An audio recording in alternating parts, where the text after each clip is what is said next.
Anupama serial से related update लेकर आ चुके हैं हम आपके बीच में। तो अनुपमा सीरियल में अब फाइनली ऑफिशियल हो चुका है कि किस तरीके से अनुपमा की स्टोरी जो है वो मुंबई में ही चलेगी। मुंबई में हालांकि इस बार बहुत शॉर्ट टर्म के लिए स्टोरी होगी, क्योंकि इससे पहले वाली जो स्टोरी थी उसको भी मेकर्स ने मुंबई में ही चलाने का फैसला लिया था। हालांकि वो स्टोरी जो डांस कॉम्पिटिशन की थी वो इतनी सक्सेस नहीं हो पाई और आनन फानन में फिर से अनुपमा को अहमदाबाद शिफ्ट किया गया और उसके बाद आपने देखा ही किस तरीके से कोठारी वर्सेस शाह परिवार हुआ।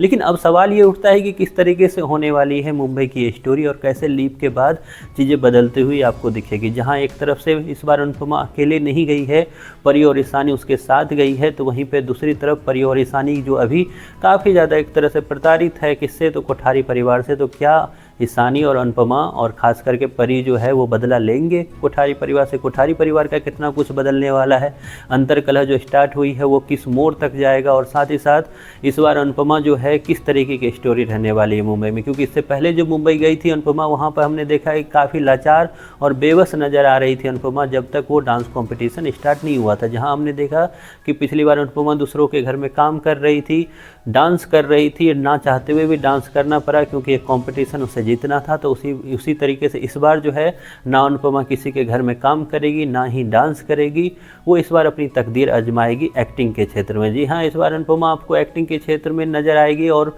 अपनी तकदीर को आजमाती हुई दिखेगी थिएटर आर्टिस्ट के रूप में। जहाँ हमने प्रोमो में भी देखा है कि किस तरीके से अनुपमा पहुँची है थिएटर में और वहाँ पर अपने आप को साबित करने की वो पूरी कोशिश करेगी। हालाँकि थिएटर में उनको रोल एज आ आर्टिस्ट का नहीं मिलेगा, रोल मिलेगा नीचे तबके का ही, लेकिन उसके बाद धीरे धीरे ही सही, लेकिन उनका जो रोल है वो आर्टिस्ट तक पहुंचने वाला है। साथ ही साथ परी और ईशानी में भी एक अलग ही जुनून देखने को मिलेगा। शुरुआत में काफ़ी ज़्यादा लाचार और बेबस और काफ़ी ज़्यादा इरिटेटिंग होंगे वहाँ के कल्चर को देखकर, लेकिन जल्द ही दिखेगा कि दोनों अपने पैर पर खड़े होते हुए नजर आ रहे हैं। जहाँ दोनों अपने पैर पर खड़े होंगे तो वहीं पर दूसरी तरफ कोठारी परिवार में चीज़ें लगातार बिगड़ती हुई नजर आएगी।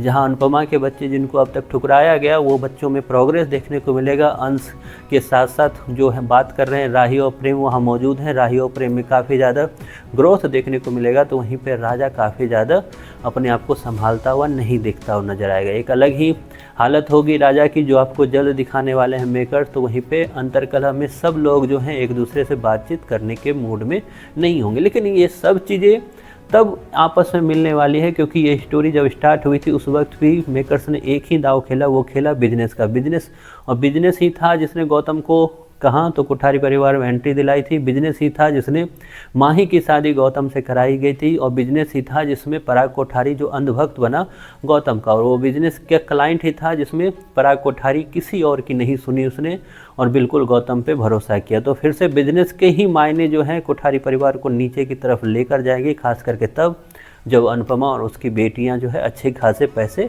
अर्न कर चुकी होगी। अब ये कितना आगे तक ये कहानी जाती है, क्योंकि मेकर्स का कन्फ्यूजन और मेकर्स की सोच बहुत ही अनप्रेडिक्टेबल है, क्योंकि वो आज जो सोच रहे हैं वो कल करेंगे या नहीं करेंगे, इस पर भी कई बार संशय होता है। क्योंकि अन्नू की रसोई का प्रोमो निकालकर मुंबई की स्टोरी दिखाना ये कहीं ना कहीं इस चीज़ को दिखाती है कि मेकर्स कितने ज़्यादा सोच में कन्फ्यूज हैं। आपकी क्या सोच है? और